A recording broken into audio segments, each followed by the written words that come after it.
আমি নাম ধরেই বলছি, এটা রেকর্ড হচ্ছে এই কারণে। চাঁপাইনবাবগঞ্জের বিএনপির একজন এমপি, সাবেক এমপি না, এটা অবৈধ এমপি, এজন্য সাবেক এমপি, সাবেক মন্ত্রী, এই তিনবারের যারা, তারা লিখবেন না। এতটুকু লিখবেন সাবেক চোর, না যদি আরেকটু বেশি লিখতে চান সাবেক ডাকাত। এর চাইতে বেশি কিছু লেখা আপনার জন্য জায়েজ নেই। এমনকি 15.5 বছরের রাষ্ট্রের যে ভাতা নিয়েছেন সব ফেরত দেওয়া লাগবে। এই কথা বলেন না কেন? কে লুৎফুজ্জামান বাবরের বক্তব্য শুনেছেন? একটা জনসভা হচ্ছিল, উনি বলছে আমি জেলখানায় 17 বছরে যাবার পর আমার সাথেও ছিল লোকটা 2 মাস। আমি যে ইমান এনেছি, আমার মতো ইমান আমার মনে হয় এদেশের সবাইকে জেলে দেওয়া দরকার, তাহলে আমার মতো এরকম শক্ত ইমানদার হবে। আসলেও তাই। যারা আজ ফটর ফটর করছে, এই যে চাঁপাইনবাবগঞ্জের হারুন আর ওর বউ, এই 2 জনকে জেলে দেওয়া দরকার ছিল, কারণ এই 15.5 বছরে একদিনের জন্য হাসিনার রোষানলে পড়েনি। বিনা ভোটের এমপি তারাও হয়েছিল। 2 বার জেলে গেছে হারুন, একবার রিলিফের টিন আত্মসাৎ করার কারণে, আর একবার শুল্ক মুক্ত গাড়ি যেটা সরকার দেয় ওটা বিক্রি করে দেওয়ার কারণে। দলীয় কারণে, ইসলামের কারণে, দেশের কারণে একবারও তারা জেলে যায়নি। জেলে গেছে নিজেদের অপরাধের কারণে। আর তারা যদি এখন এই নিরপরাধ মানুষদের বিপক্ষে কথা বলে, এটা মেনে নেওয়া যায় বলেন? কিছু কিছু মানুষের কথাবার্তারা এমন এমন শুনতে পাচ্ছি। এই জন্য যারা দায়িত্বে আছেন বড় বড়, আপনারাও মাজলুম মানুষ। আমরা আশা করব আপনারা এমন কথা বলবেন না যে আপনার কারণে, আপনার কথার কারণে এদেশের হাজারো হাজারো হাজারো মানুষের অন্তরে আঘাত লাগে। কি আমি নাম নিতে পারলাম নয় মানুষগুলোর। আশা করছি আপনারা পরিবর্তন হবেন। এখানেও যিনি দায়িত্বে ছিলেন, এই যে হাসিনাকে হজরত বলে ডাকতো, কি জানো নাম? আল্লাহর ওলি। কোথায় আছে? পালিয়েছে। কি আশ্চর্য চামচামি দেখেন তো, সংসদে দাঁড়িয়ে এরকম একটা নিকৃষ্ট মানুষকে বলতো হজরত হাসিনা। সম্মানিত মানুষদের সম্মান করা লাগে। নবীজি হযরতে ওমর ফারুক রাদিয়াল্লাহু তাআলা আনহু, যার নাম শুনলে ওই জামানায় মানুষ ভয় পেত। এই লোকটা যখন কাফের ছিল, আল্লাহর নবীকে হত্যার জন্য এসেছিল, অথচ নবী নিজের চাদর দিয়ে বললেন বসো। এই জন্য সম্মানিত মানুষ যারা, সে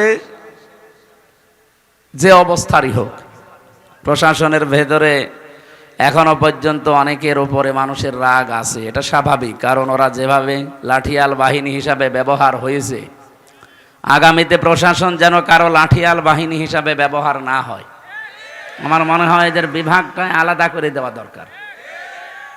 কোনো নেতা গোতার কথা ওদের শোনার দরকার নেই। ওরা শুনবে জনগণের কথা, দেশের কথা। কিন্তু এই উল্টাপাল্টা মহিলা যা করে গেছে, এখন শোধ তুলতে হচ্ছে ওনাদের জীবনের উপরে। আমার কুষ্টিয়ার বাড়ির নিচতলায় আর 3 তলায় ভাড়া থাকতো প্রশাসনের 2 জন। এই 5 তারিখের পর থেকে যে কোথায় পালিয়েছে ও আল্লাহ জানে আর তারা জানে।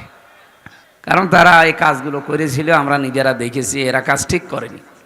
আমার সামনে কুষ্টিয়ায় 16 জন মানুষকে মেরে ফেলেছে, আমার সামনে। এগুলো আপনারা না করলেও পারতেন। যাক, যেভাবেই করেছিলেন, এখন তো স্বাভাবিক হতে আপনাদেরও সময় লাগবে। আপনারা জানেন আজকেই প্রায় 42 জন ডিসি, এসপি বাংলাদেশের বিভিন্ন জেলায়, যারা এই 3 নির্বাচনে বৈধ অবৈধভাবে হাসিনাকে টিকিয়ে রেখেছিল নির্বাচনের সময়, ডক্টর মোহাম্মদ ইউনূস, সব এখন পাল্টিয়ে ফেলছে, অবসরে দিয়ে দিচ্ছে। তোরা চাকরিতে থাকা দরকার। বলছে না, আমি তো এখনো বয়স, বলে বয়স লাগবে না। চাচা এরশাদকে যেমন বলেছিল নির্বাচনের আগে যে আপনি অসুস্থ, বলছে কই, আমি তো ভালো মানুষ। না রে না, আপনি অসুস্থ। এখন জোর করে ওনাদেরকে তাই করা হচ্ছে, কারণ ওনারা এরকম কিছু করেছে। হাসিনা একা একা কিছুই করতে পারতো না যদি এই প্রেতাত্মাগুলো তাকে সাহায্য না করতো। গত 3 দিন আগে দেখেননি, একটা ভিডিও ছেড়েছে হাসিনা ওখান থেকে, যে দোষ শুধু আমারই একা, আর কেউ কিছু করেনি। আমার ছোট বোন যে 76,000 কোটি টাকা মেরে খাইল, সেখানে কিছু বলেন না। মানে সবই দোষ আমার, আমার বোনের তো কেউ কিছু বলে না, তারও তো দোষ আছে। কি আপনাদের এটা কোন জেলা বিভাগ? এই বিভাগে আর একটা জেলা আছে পাবনা। পাবনা এই বিভাগে না? ওখানে রূপপুর পারমাণবিক কেন্দ্র। এই জায়গা থেকে হাসিনার এই বোন একটা প্রকল্প থেকে ৭৬,০০০ কোটি টাকা চুরি করেছে। একটা যদি এই হয়, আর বাংলাদেশে আরো কত বলেন তো কি করেছে আপনি চিন্তা করতে পারেন? প্রতি বছরে বছরে তো এমনি ৪২,০০০ কোটি টাকা পাচার হতো। আর এক জায়গা থেকে যদি এই হয়, ইসলামপন্থী মানুষেরা এই দেশে একটা ব্যাংক দাঁড় করিয়েছিল,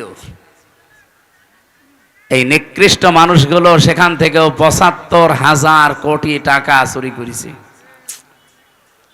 হাত দেবেন কোন জায়গায়? যেটা ভালো মনে করতাম দরবেশ, ওটা ৩৬,০০০ কোটি টাকা চোর। দরবেশ যদি এই হয়, তাহলে শয়তানগুলো কি করিস? আর এক একজনের মন্ত্রীর বাড়ি হচ্ছে ৬২০টা। ভূমি মন্ত্রী ছিল একজন, বাড়ি কয়টা? ৬২০টা বাড়ি বানিয়েছে। কারেন্ট চলে গেল নাকি? এই আপনাদের নেটসব থাকেন, ওনারা বিদ্যুৎ ঠিক করে দেবে। সুবহানাল্লাহ আলহামদুলিল্লাহ লা ইলাহা ইল্লাল্লাহ। যারা রাস্তাঘাটে আছেন, এখনো বিভিন্ন জায়গায় বসে আছেন, গল্প গুজবে আছেন, আমরা সময় বেশি নেব না ভাই। রাত 10টার পরে আমার জেগে থাকা নিষেধ ডাক্তারের পক্ষ থেকে। তারপরও আপনাদের কারণে আজকে দেরি হয়ে গেল। একটু আসেন, আমরা খুব তাড়াতাড়ি শেষ করে দেবো ইনশাল্লাহ। আজকের তেলাওয়াত কিন্তু আয়াত, আমার মনে হয় বাংলাদেশের স্যার ফজলুর রহমান সাইদ সাহেব যেটা বলছিলেন যে কোরআনের আইন যদি এদেশে জারি হয়, প্রশাসনে এখনো পর্যন্ত অনেকে মনে করছে যে না জানি আবারও আমাদের অবসরে দিয়ে দেয় নাকি বাধ্যতামূলক। না, যারা আছেন, যদি সত্যি কোরআনের আইন এদেশে চালু হয়ে যায়, আপনাদেরকে দিয়ে এই দুর্নীতি দমন করানো হবে। খালি আইন থাকবে কোরআনের। কিসের? এখন যেহেতু চলছে ডক্টর কামালের তৈরি করা সংবিধান, এটা দিয়ে যে কিছু হয় না, এই ৫৪ বছরে আমরা প্রমাণ পেয়ে গেছি। এই সংবিধান মেনে বাংলাদেশে যা হচ্ছে এই ৫৪ বছরে দেখেন, চোর জেলে যায়, ডাকাত হয়, ডাকাত জেলে যায়, খুনি হয়, গাঁজাখোরকে জেলে দেয় পুলিশে, ও ভেতরে যে গাঁজার গাছ লাগায়। আমি নিজে পেয়েছি, আমি যে জেলে ছিলাম ৩টা বছর, আমার নিচতলায় একজন ছিল আসামি, এই যে এই বয়সের গাঁজাখোর, ও ভেতরে বোতলের মুখ কেটে মাটি দিয়ে ওর ভেতরে টব বানিয়ে গাঁজার গাছ লাগিয়েছে। জেলার তো হিন্দু মানুষ দেবদুলাল এসে বলছে, এই বেটা তুই গাঁজার গাছে বীজ পেলি কোথায়? বলছে, স্যার আমি ওই যে মামলার হাজিরা দিতে গিয়েছিলাম কোর্টে, আর আমারও তো অনেক বন্ধু বান্ধব আছে, তারা আসার সময় ১ পোটলা গাঁজা দিয়েছিল বীজ, ওইটা আমি এই মুখের ভেতরে রেখে দিয়েছিলাম। এরপরে আমার মেশিনে ধরতে পারে নাই, ওইটা নিয়ে এসে লাগিয়েছি আজ ২ মাস আগে। আপনি দেখেন গাঁজার গাছ কত বড় বড় হয়েছে।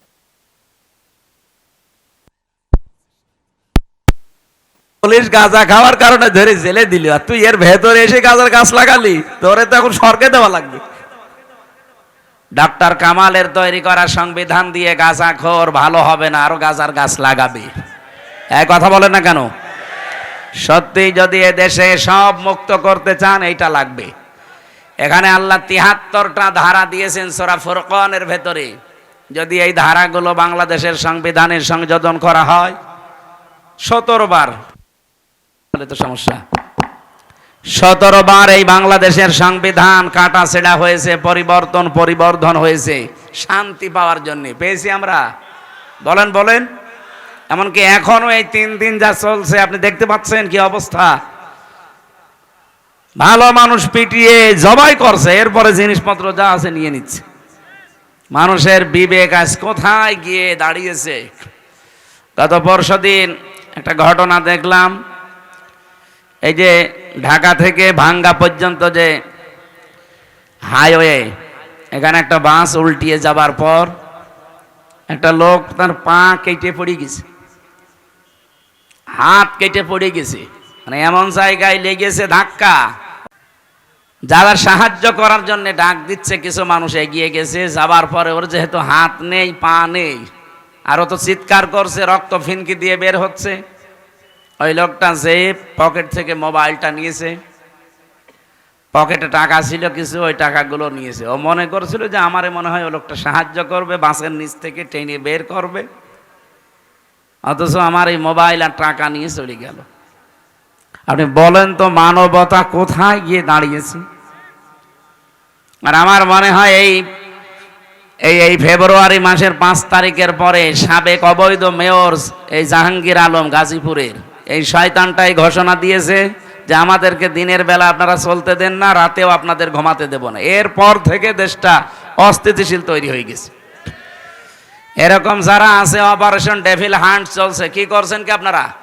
যেখানে থাক পৃথিবীর ওখান থেকে ওরা কবর দেওয়া লাগবে, তাছাড়া এ দেশ শান্ত হবে না। যদিও আজকে থেকে যৌথ বাহিনী আবার চলছে, আরো কড়া হওয়া দরকার আপনাদের।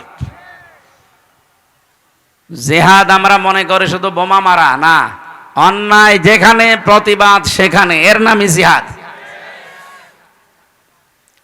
এজন্য প্রশাসনের ভাইরা যারা এসেছেন, আপনাদের অনেকের মন খারাপ থাকে এখনো যে না এত কিছু করি। হ্যাঁ, ওদের কষ্ট আছে ভাই, 24 ঘন্টা ওদের ডিউটি পালন করা লাগে। কারণ আমার নিজের দোলা ভাই, আমার বাবাও তো ছিল, উনি আর চাকরি করে নাই, তো দোলা ভাই তো এখনো আছে। ওদের যে কাজ আমি দেখি, ওদের 7 ঘন্টা 8 ঘন্টা ডিউটি বলে কিছু নেই, ওদের 24 ঘন্টায় ডিউটি। প্রশাসনে যারা আছে এদের ডিউটি কয় ঘন্টা? 24 ঘন্টায়। টয়লেটে বসে আছে, যদি বাঁশিতে পড়ে ও অর্ধেক করে দৌড় দেওয়া লাগবে, এমন একটা দায়িত্ব। এই জন্য প্রশাসনে যারা আছেন, যে বিভাগেই হোক, যদি বিডিআর বলেন, আর্মি বলেন, পুলিশ বলেন, যে বাহিনীতে আপনারা আছেন, শুধু চাকরি মনে করবেন না, এটা একটা ইবাদত।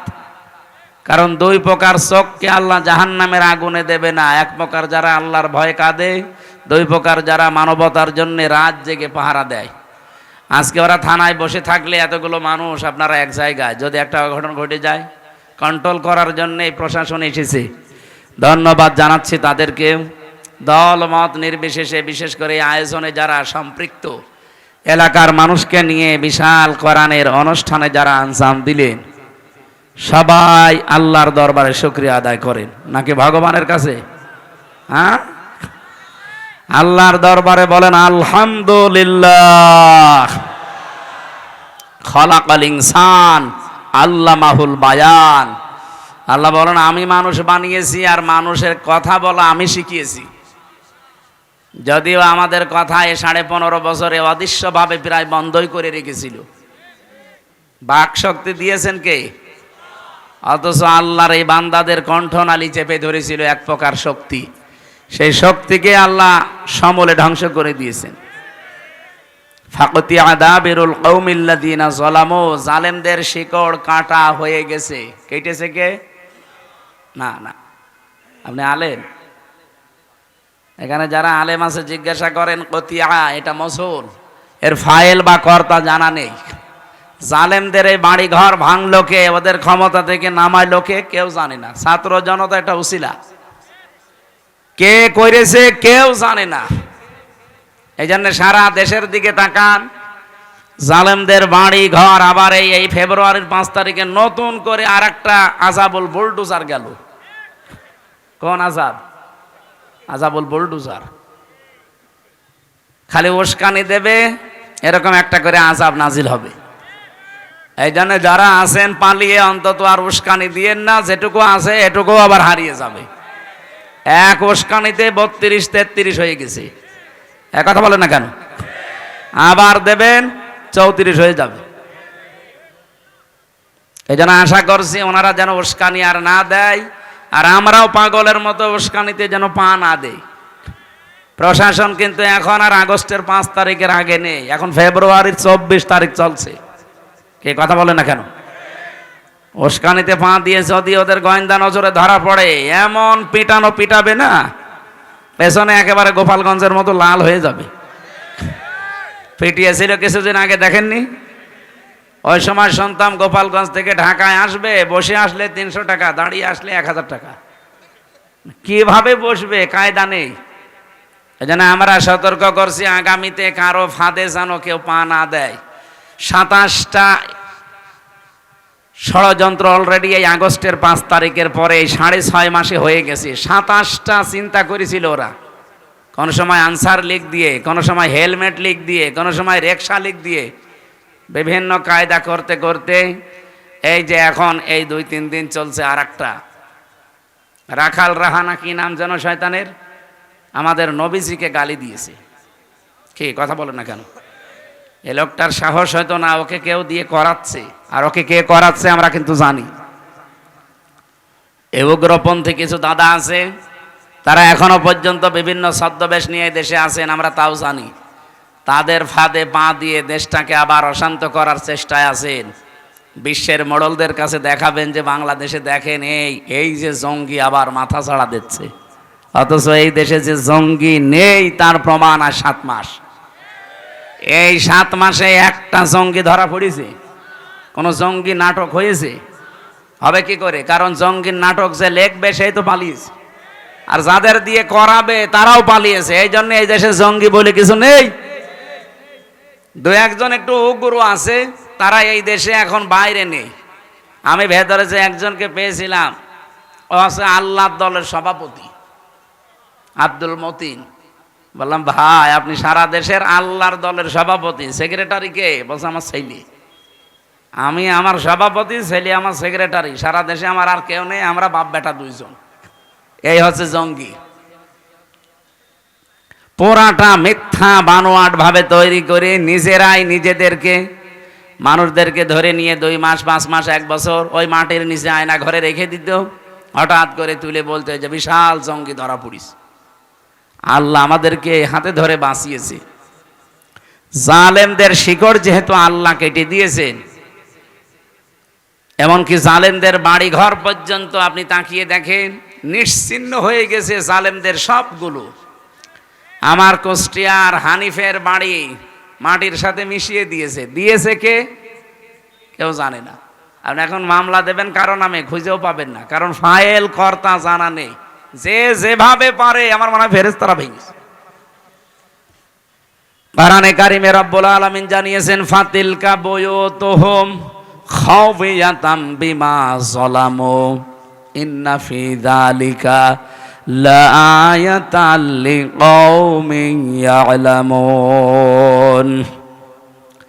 সূরা নমলের 52 নম্বর আয়াতে আছে, আল্লাহ বলেন এই সেই ঘরগুলো, ফাতিলকা বুয়ুতুহুম, বাইতুন দেননি, বুয়ুত বহু বচন, আবার জমির দিয়েছেন হিম। আল্লাহ বলেন এই সেই ঘরগুলো পড়ে আছে কেন জানেন? খাওফিয়াতান, আজকে জনশূন্য, ওজার গৃহ হয়ে গেছে, পরিত্যক্ত হয়ে পড়ে আছে, বিমা যালামু, এদের জুলুমের কারণে। কি বুঝলেন এই আয়াত থেকে? জালেমদের এত বড় শিকড় আপনি চিন্তাও আনতে পারবেন না। আমি রিমান্ডে টের পেয়েছিলাম যে ওদের শিকড় কত নিচে। এই দেশে ইউনিয়নের দারোয়ান থেকে শুরু করে একেবারে সংসদ পর্যন্ত থরে থরে সব সাজানো ছিল। এখনো আছে জালেমদের ওই দোসরগুলো, এখনো আছে। এই জন্যই তো ইউনুস পাল্টাচ্ছে, বাধ্যতামূলক বলছে তো অসুস্থ চলে যা। আসলে ওইগুলো অসুস্থ মানসিক ভাবে। ওদের শিকড় এত নিচে ছিল, তারপরও যদি কেটে ফেলে, আগামীতে অনেকেই চিন্তা ভাবনায় আছেন, আগে সিআর পায়, কি করবেন আপনি? সিআর পেয়ে যদি সত্যি ওদের মতো আচরণ করেন, অইন উত্তম উদনা অজালনা জাহান্নামা লিল কাফিরিনা হাসিরা। সূরা বানী ইসরাঈল 8 নম্বর আয়াতের শেষের দিকে আল্লাহ জানিয়েছেন, তোরা যদি ওই রকম করিস, ওদের সাথে যা করেছি তোদের সাথে ওইটা করব।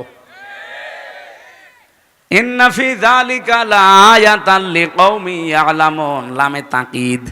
আল্লাহ বলেন অবশ্যই এর ভেতরে শিক্ষা আছে ওই মানুষগুলোর জন্য যারা জ্ঞানী। অনেক মানুষ দেখতে পাচ্ছে আগস্টের 5 তারিখের পর থেকে যা আরম্ভ করেছেন, জনগণ কিন্তু এখন খুব সচেতন। এরা কিন্তু অলরেডি বুঝে ফেলেছে। এই কথা বলেন না কেন? আগামীতে যারা আসবেন, কারা আসবেন আমি জানি না, যারা আসবেন তারাও যদি এই জালেমদের মতো আচরণ আরম্ভ করেন, আল্লাহর কসম আপনাদের কেউ বাড়িঘর 5 বছর পরে উজাড় গৃহ হয়ে যাবে। বলেন বলেন, আপনাদের বাড়িঘর শ্মশান বানিয়ে দেবে। দেবে কে? না, আপনাদের তো বোঝাতে পারলাম না। কুতিয়া বললাম, ফাইল কর্তা জানা নেই। দেবে কে? কেউ জানে না। দেবে কে? এই জন্য আচরণ ঠিক করেন। অনেক মানুষ দেখতে পাচ্ছে আগস্টের 5 তারিখের পর থেকে যা আরম্ভ করেছেন, জনগণ কিন্তু এখন খুব সচেতন। এরা কিন্তু অলরেডি বুঝে ফেলেছে। এই কথা বলেন না কেন? বদরউদ্দিন ওমর নাম শুনেছেন এই লোকটার? আজকে একটা সাক্ষাৎকার দিয়েছে। উনি জানাচ্ছে বাংলাদেশ জামাত ইসলামীকে যে দোষ দেওয়া হয়, উনি একজন মুক্তিযোদ্ধা। উনি বলছে যে দোষ দেওয়া হয় এটা পুরা হিংসা করে আর মিথ্যার উপরে ভিত্তি করে। এই জন্যে আমার বানানো কথা না, আপনি ওনার কাছে জিজ্ঞাসা করেন কেন এই কথা বলল। একটা মানুষের হিংসার বশবর্তী হওয়ার কারণে এই দেশে 18 কোটি মানুষ আমরা জিম্মি ছিলাম, বিচার ব্যবস্থা পর্যন্ত।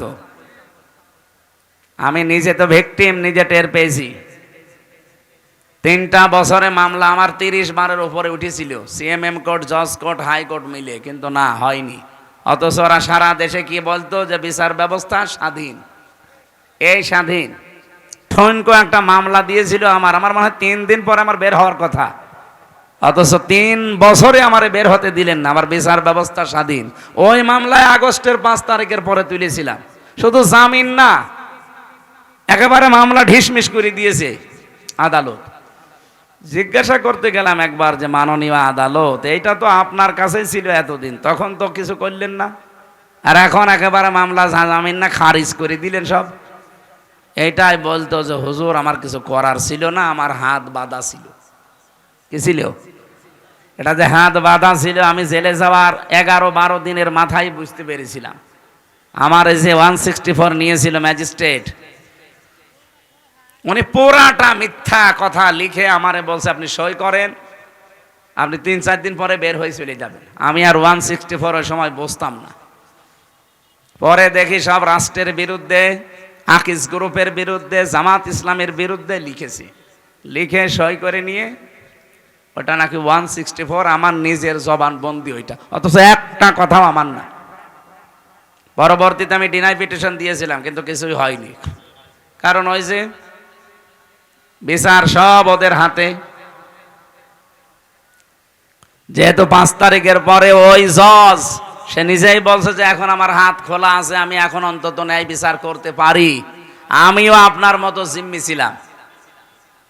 যে ম্যাজিস্ট্রেট আমার এই মিথ্যা কথাগুলো লিখে সই করে নিয়েছিল, আমি জেলে যাওয়ার পরে দেখি ও ভেতরে ঘুরছে। কি গো এখানে? বলছে হুজুর আমার বউ যৌতুক মামলা দিয়েছে। ঠিক করেছে শয়তান। বলছে হুজুর আমারে গালি দিয়েন না, বদদোয়া দিয়েন না, দোষ আমার না, আমার হাত বাঁধা ছিল, আমারে যা বলেছে আমি তাই করেছি।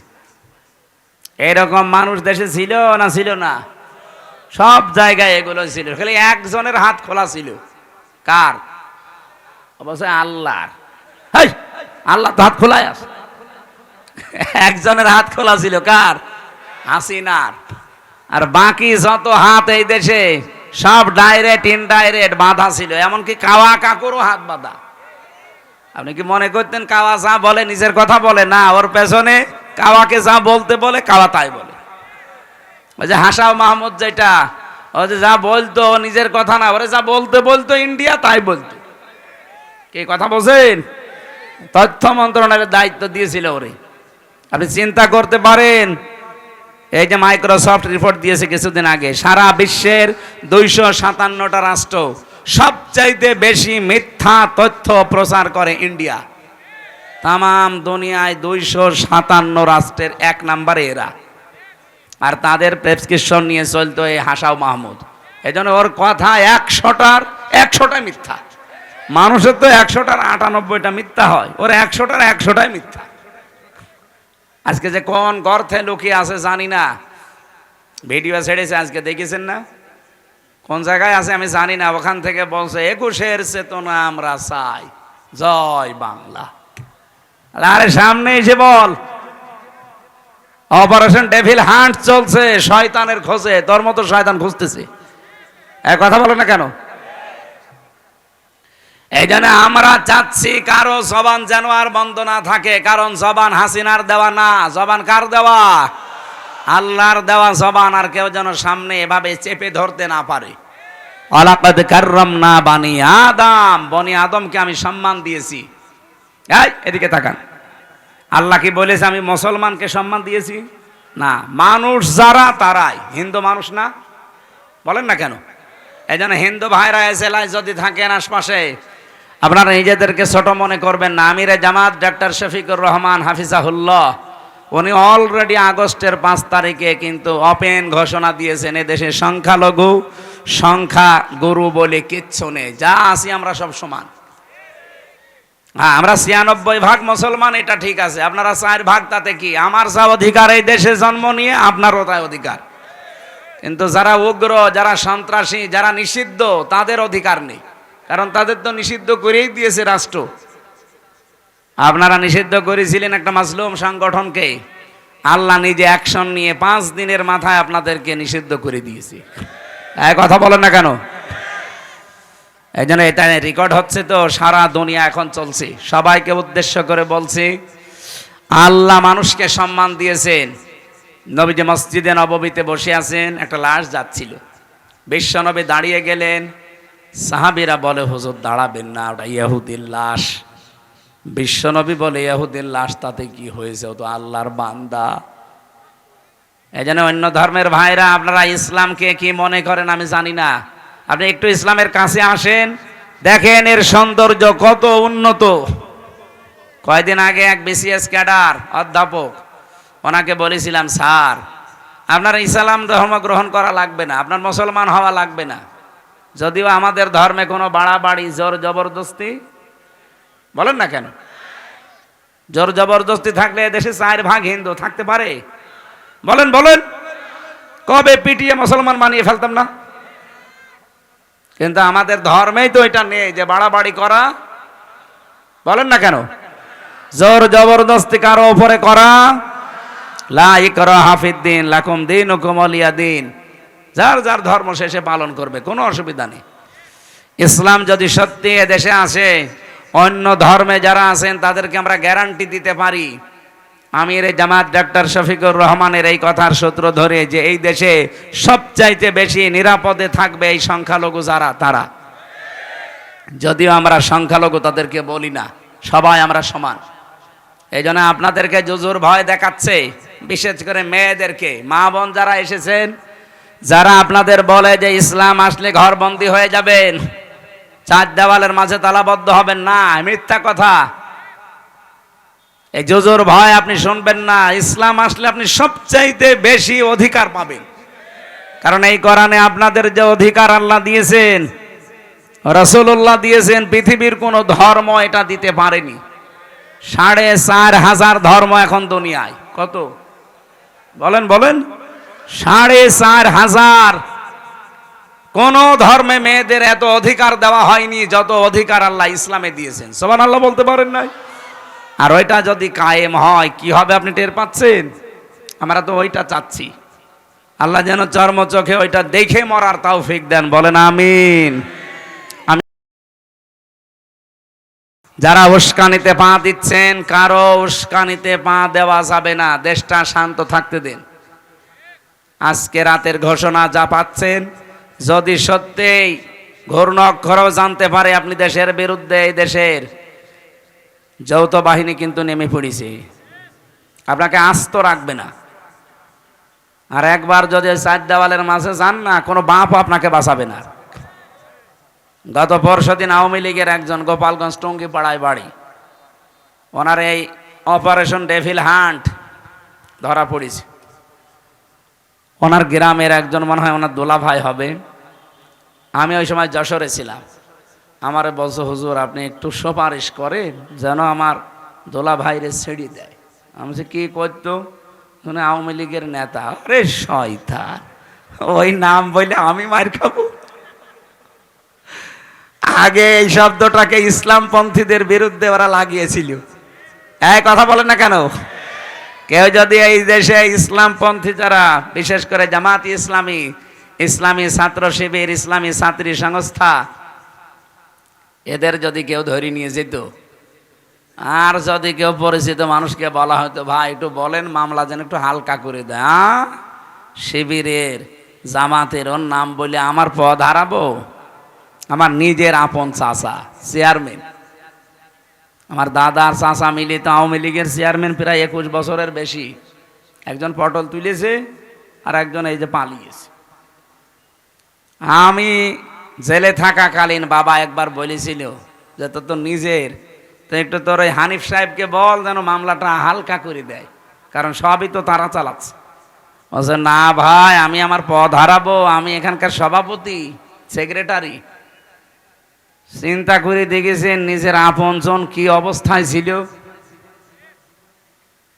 অথচ নিজেও জানতো যে একটা নিরীহ মানুষ, এর কোনো দোষ নেই, যে মামলা দিয়েছে পুরাটা মিথ্যা। মিথ্যার বিপক্ষে দাঁড়ানোর মতো কায়দা ছিল না 15.5 বছর। এখন ঠিক আল্লাহ এটা উল্টিয়ে ওদের বিপক্ষে কাজে লাগিয়েছে। এই জন্য এমন কোনো কাজ করবেন না যে চেয়ার হারিয়ে গেলে ওইটা আবার আপনার উপরে পড়ে। কি কথা বুঝতেছেন? এই জন্য দল মত নির্বিশেষে দেশে আমরা সবাই মানুষ, ধর্ম আমাদের আলাদা থাকতে পারে, আমরা কি আরো জোরে বলেন? মানুষকে আল্লাহ সবচাইতে বেশি কি দিয়েছেন? সম্মান। ওয়ালাকাদ কাররামনা বানি আদম, বনি আদমকে আমি সবচাইতে বেশি সম্মান দিয়েছি। সুতরাং এই সম্মানিত মানুষদের সম্মান নিয়ে যারা এই 15.5 বছর সেনিমিনি খেলেছেন, সামনে আর কাউকে এটা খেলতে দেওয়া হবে না। বলেন বলেন। আল্লাহ সেরকম একটা দেশ যেন সামনে আমাদের উপহার দেন, আর দেবেন। এই কারণে আজকের তেলাওয়াত কিন্তু আয়াতে এই কথাগুলো আছে, খুব ভালো করে মনোযোগ সহকারে শুনবেন। সূরা মায়েদা 54 নম্বর আয়াত। আল্লাহ রাব্বুল আলামিন বলেন, ইয়া আইয়ুহাল্লাযীনা আমানু, ওহে যারা ঈমানের দাবি করো, মাইয়ারতাদ্দা মিনকুম আন দীনিহি, তোমাদের ভেতরে কোনো ব্যক্তি, কোন দল, কোন গোষ্ঠী কেউ যদি আল্লাহর দিন থেকে মুখ ফিরিয়ে নেয়, অর্থ ফিরে যাওয়া। ইরতিদাদ শব্দের বাংলা অর্থ হচ্ছে ফিরে যাওয়া, হক থেকে বাতিলের দিকে। যারা আল্লাহর দিন থেকে ফিরে বদ্দিনের দিকে ফিরে যায়, ফাসাউফা ইয়াতিল্লাহ, আল্লাহ বলেন আমি নিজে অতি শীঘ্রই বিকৌমিন, এমন একটা জাতি। বলেন, যতগুলো তাফসীর আমি আয়াতের সাথে মিলিয়ে পড়েছি, বাংলাদেশের সাথে মিলালাম এই কারণে আমি দেখতে পাচ্ছি যে এ মিলে যাচ্ছে। এই 72টা দলের ভেতরে একটা দলের সাথে আল্লাহ কি বলেছিলেন? যদি কেউ আমার দিন থেকে মুখ ফিরিয়ে নেয়, আমি আল্লাহর প্রথম কাজ হবে ফাসাউফা ইয়াতিল্লাহ। এখানে আলেম আছে, দাখিল মাদ্রাসা, আলিম মাদ্রাসা যারা সোফার সহ সোফার বসে আছেন, দেখেন তো সাউফা শব্দটা আল্লাহ এখানে আনয়ন করলেন। সিন, সাউফা, কদ, লাম, আরবি গ্রামার যারা পড়ায়, এখানে 13টা আছে। কোন সেন্টেন্সের আগে যদি একটা আসে, বাংলা অর্থ দাঁড়ায় খুব তাড়াতাড়ি। আল্লাহ বলছেন অতি শীঘ্রই, খুব তাড়াতাড়ি। ইয়াতিল্লাহ, আমি আল্লাহ নিজে। এখানে ফাইল কর্তাকে আল্লাহ নিজে। আমি নিজে খুব তাড়াতাড়ি বিকৌমিন, এমন একটা দলকে তোমাদের উপরে আমি নিয়ে আসবো, ইউহিব্বুহুম, যাদেরকে আমি আল্লাহ নিজে ভালোবাসি। সুবহানাল্লাহ বলতে পারেন নাই? ওয়া ইউহিব্বুনাহু, এবং তারাও আমাকে সবচেয়ে বেশি ভালোবাসে। আগস্টের 5 তারিখের পরে আমরা বহু মানুষকে দেখতে পাচ্ছি, এর আগেও দেখেছি, এর পরে বেশিরভাগ দেখছি অনেকে দিন থেকে, ইসলাম থেকে সরাসরি মুখ ফিরিয়ে নিচ্ছে। কথা কি বুঝে বললেন নাকি আন্দাজে বললেন? আপনি কি দেখতে পাচ্ছেন বাংলাদেশে অনেকে ইসলাম থেকে, দিন থেকে মুখ ফিরিয়ে নিচ্ছে? তারা গালি দেয় জামাত ইসলামীকে। আরে ভাই, জামাত ইসলামী কি? সেটা দল। আপনি তারে গালি দেন কোন কারণে? আপনি তো সরাসরি আল্লাহকে, রসুলকে, ইসলামকে গালি দিতে পারছেন না, ওইটা এখন তুলছেন ওর উপরে। জামাত ইসলাম হোক, চরমনাই হোক, আটরশি হোক, ইসলামপন্থী যারা এই দেশে, বলেন তো এই মানুষগুলো কি তার বাবার কথা আপনাকে বলে? চরমনার পীর কোনোদিন বলেছে যে আমার বাবা ছাড়া কেউ জান্নাতে যেতে পারবেন না? তিনি এই কথা বলে যে কোরআন হাদিস ছাড়া কেউ জান্নাতে যেতে পারবেন না। জামাত ইসলামের কোন নেতা বলেছে যে আমার বাবাকে না মানলে জান্নাত পাবেন না? তাদের কথা এই যে কোরআন হাদিস না মানলে আপনি জান্নাত পাবেন না। কি বলেন বলেন? আল্লামা সাইয়্যিদ আবুল আলা মাওদুদী রহমতুল্লাহ আলাইহি, আল্লাহ রাব্বুল আলামিন জান্নাতের সর্বোচ্চ মাকাম তাকে দান করুন। আল্লাহর এই গোলাম বলেছিল, আমি ইসলাম মানতে গিয়ে দেখি নাই কোন বাবা কি বলেছে, কোন দাদা কি করেছে, কোন নেতা কি বলেছে, না আমি দেখেছি আল্লাহ কি বলেছে আর রাসূল কি করেছে। ইসলামপন্থী যারা দেশে সবার এই এক কথাই, এই কথা বলে না কেন? সবার এই এক কথা, এর বাইরে যদি কারো কথা থাকে তারে মানা যাবে না। কথা বুঝতেছেন আপনারা? একজন দেখেছে 6 মাইল দূর থেকে, আর এক সাক্ষী বলছে আমি 3 মাইল দূর থেকে, আর একজন বলছে আমি 1.5 মাইল দূর থেকে। আরে শয়তান, তোর চোখে কি পাওয়ার যে 6 মাইল দূর থেকে জিনিস দেখিস? মামলা যে দিয়েছে সে পালিয়েছে, মামলার যে আয়ু সে পালিয়েছে, প্রসিকিউটর পালিয়েছে, বিচারক পালিয়েছে, মামলার যিনি বাদী সে পালিয়েছে, কেউ নেই এখন সাক্ষী যে সে পালিয়েছে। কেন ওই লোকটা ভেতরে থাকবে? আপনি আপনার বিবেক কাঁদে না? সারা বাংলাদেশের 18 কোটি মানুষের অন্তর কাঁদতেছে এই নিরপরাধ মানুষটার জন্যে। হাসিনা যখন চলে গেছে ওর কোনো চিহ্ন এ দেশে থাকবে না, কারণ ও ছিল অবৈধ, ওর রায়গুলো অবৈধ। কথা বলেন না কেন? ওর অবৈধ রায় এখনো যদি থাকে তাহলে দেশ স্বাধীন হয়ে কি হইল? আগেই তো ভালো ছিল। এই জন্য আমরা চাই কালকে ওনার রায় আছে, কোন হাইকোর্ট দেখাবেন না বাঙালিকে। যদি হাইকোর্ট দেখান যে উনি সাজাপ্রাপ্ত, এই জন্য ওনাকে ছাড়া হয় না, তাহলে তারেক জিয়া 9 বছরের সাজাপ্রাপ্ত। এখানে যারা আছে জিজ্ঞাসা করে দেখেন, আর তারেক জিয়ার বউ 3 বছরের সাজাপ্রাপ্ত। তারা যদি সাজাপ্রাপ্ত হওয়ার পরে আগস্টের 5 তারিখে তাদের মামলা ঢিসমিস হয়ে যায়, তারা যদি খালাস পায়, উনিও খালাস পাবে না? মানে লুৎফুজ্জামান বাবর আর উনি এক মামলা, একই ফাঁসির আসামি, একই জায়গায় থাকতো। বলেন তারে 17 বছর পরে যদি এ সরকার আসার পরে ছেড়ে দেয়, তারেক জিয়ার বন্ধু গিয়াসউদ্দিন মামুনকে 17 বছর পরে যদি ছেড়ে দেওয়া যায়, একটা মজলুম মানুষ, মুরব্বী মানুষ, নিজের কাজ এখন নিচে করতে পারে না, টুইলি টুইলি বেড়ায়, আর এই মানুষটাকে সারা জীবন 14টা বছর থেকে জেলে রেখে দিলেন। জালেমদের নাই মায়া দেওয়া ছিল না? আপনাদের কি হয়েছে? আশা করছি আগামীকাল যেন ব্যত্যয় না ঘটে। যদি কিছু হয় 3 কোটি মানুষকে জেলে নেওয়া লাগবে আমিরে জামাতের সাথে। কথা বলেন না কেন? এটা রেকর্ড হচ্ছে এবং ছড়াচ্ছে, সবার মাধ্যমে জানাতে চাচ্ছি, এটা আমার একার কথা না, সারা বাংলাদেশের সবার মনের কথা এটা। হ্যাঁ, আপনার শত্রুতা থাকতে পারে, কিন্তু মন আপনারও কাঁদে। কথা বলেন না কেন? আমরা চাই আগামীতে আমাদেরকে আর হাইকোর্ট দেখাবেন না। বহু হাইকোর্ট আমরা দেখেছি। কি আমরা চাই আগামীকাল ওনাকে মুক্ত বাতাসে বের করে দিয়ে শেষ বয়সটা অন্তত তার পরিবারের কাছে থাকার ব্যবস্থা করে দিন। লোকটার যে মানবতার দরদ, ইসলামের প্রতি তার যে দরদ, আল্লাহর প্রতি তার যে তাওয়াক্কুল, আমি 3টা বছর দেখেছি। আল্লাহ রাব্বুল আলামিন তার গোলামের জীবনের ভালো কাজগুলো যেন মঞ্জুর করেন। অন্যায় যদি মানুষ হিসাবে কিছু করে থাকে, আল্লাহ যেন মাফ করে দেন। শরণজিৎ বাবু কি বলেছিল, শয়তান যদি কাউকে ধরে ছেড়ে দেয়, বাঘে ধরলে ছাড়ে, হাসিনা ধরলে। এই জন্য উনি হাসিনার শিকার। এই দেশের আলেমরা হাসিনার শিকার ছিল। যারা তার পা ছাড়তে পারতো না, তারা ছিল ওনার চোখের শোল। তাদেরকে জীবনটা নষ্ট করে দিয়েছে এমন এমন মামলা দিয়ে। মাওলানা মামুনুল হকের নামে ধর্ষণ মামলা দিয়েছে, নাউজুবিল্লাহ। আল্লামা সাইদির শেষ মামলা ছিল ধর্ষণ মামলা। চিন্তা করতে পারেন, আমার মতো একটা ভাঙ্গা ছেঁড়া হুজুর এই যে আগস্টের 5 তারিখের পরে কত মানুষকে তো পিটিয়ে অনেকে মেরে ফেলেছে। ঝিনাইদহে একজনকে মেরে টাঙিয়ে রেখেছিল। এমনকি বাংলাদেশের বিভিন্ন জায়গায় বাড়ি ঘর ভাঙা হয়েছে। কি কথা বলেন না কেন? আপনার কি মনে হয় এখন যদি কেউ আপনাকে বলে যে আমির হামজা এই আগস্টের 5 তারিখে এই 10 জন মেয়েকে ধর্ষণ করেছে, আপনি বিশ্বাস করবেন? বলেন বলেন। যে অমকের বাড়িতেও আগুন লাগিয়েছে, বিশ্বাস করবেন? আমার মতো একটা ভাঙ্গা ছেড়া আমারে আপনি বিশ্বাস করেন না, আল্লামা সাঈদীর বিরুদ্ধে উনি মানুষের বাড়িতে আগুন দিয়েছে, ও ধর্ষণ করেছে, আপনি এটা বিশ্বাস করেন কি করে? যে মহিলাকে সাজিয়ে নিয়ে এসেছিল ওই মহিলার অ্যাডভোকেট তাজুল ইসলাম জিজ্ঞাসা করছে, ওই মেয়ে, ওই আল্লামা সাঈদী ধর্ষণ করেছে তোমাকে? বলছে জি হ্যাঁ। তোমার জন্ম তারিখ কত? বলছে 1975। ধর্ষণ করেছে কত সালে? 1971। অ্যাডভোকেট তাজুল ইসলাম ওই দিনই বলেছিল, মাননীয় আদালত পয়েন্টটা একটু লেখেন, লিখে রাখেন, এই মহিলার জন্ম 75-এ, ধর্ষিতা হয়েছে 71-এ, ওইটা কি রুহের জগতে?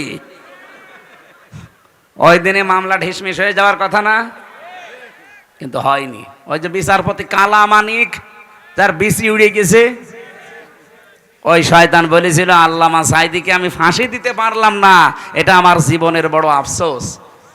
এখান থেকেই তো বোঝা যাচ্ছে এগুলো সব বানোয়াট, এদের এই ট্রাইব্যুনালও বানোয়াট, এ বিচার ব্যবস্থাও বানোয়াট, ওই জজও বানোয়াট, বিচারপতিও বানোয়াট, সাক্ষীও বানোয়াট। নাই তো 75-এ জন্ম, 71-এ ধর্ষিতা হয়, এ কিসের কি? আরে ভাই অন্যেরটা বাদ দিলাম, আমি তো আমার নিজেরটা তো জানি। আমারে দিয়েছিল আনসারুল্লাহ বাংলা টিমের প্রধান সারা বাংলাদেশের, অথচ সাতাশে কি আমি জানি না। তো এইরকম মিথ্যার ওপরে সব চলতো। আমি কি একটু বানিয়ে বললাম? বলেন বলেন। আমরা নিরপরাধ মানুষটার মুক্তি চাচ্ছি শুধুমাত্র আমাদের ইমানের দাবিতে। ডাক্তার শফিকুর রহমানের মতো মানুষও নরম মানুষ, হঠাৎ গরম হয়ে গেছে। এই কথা বলেন না কেন? আলটিমেটাম কালকে শেষ, কালকে শেষ। কালকে যদি সত্যিই নিরপরাধ মানুষটাকে আপনি মুক্তি না দেন, 3 কোটি মানুষকে বাংলাদেশে জেলে দেওয়া লাগবে, প্রস্তুতি নেন। কোথায় পাবেন জেলখানা? বাংলাদেশে যতগুলো জেল আছে সবচাইতে বেশি যদি মানুষ আটকিয়ে রাখেন 1,10,000 মানুষ আটবে, এরপর আটবে না। আপনি 3 কোটি মানুষ রাখবেন কোথায়? সুতরাং দেশটা যেন অশান্ত না হয়ে যায়, এই ছোট্ট বিষয়টাকে বড় করে না দেখে তাড়াতাড়ি কালকে ওনারে মুক্ত বাতাসে ফিরিয়ে দেন। হ্যাঁ, কথা বলেন না কেন? নবীজি যখন বাম হাত দিলেন, সাহাবী জিজ্ঞাসা করলেন, হে নবী বাম হাতটা কিসের? আল্লাহর নবী বললেন, আজকের এই শপথ অনুষ্ঠানে আমার আল্লাহ রাজি হয়ে গেছে এই 1399 জন সবার উপরে। আমার ওসমান এখানে নেই, ওসমানের ওপরও আল্লাহ তো রাজি হওয়া লাগবে, এই জন্য বাম হাতটা তুলে দিলাম, এটা আমার ওসমানের হাত। বাংলাদেশে 18 কোটি মানুষ কিন্তু রাস্তায় অলরেডি নেমে পড়েছিল এই বিক্ষোভ মিছিলে।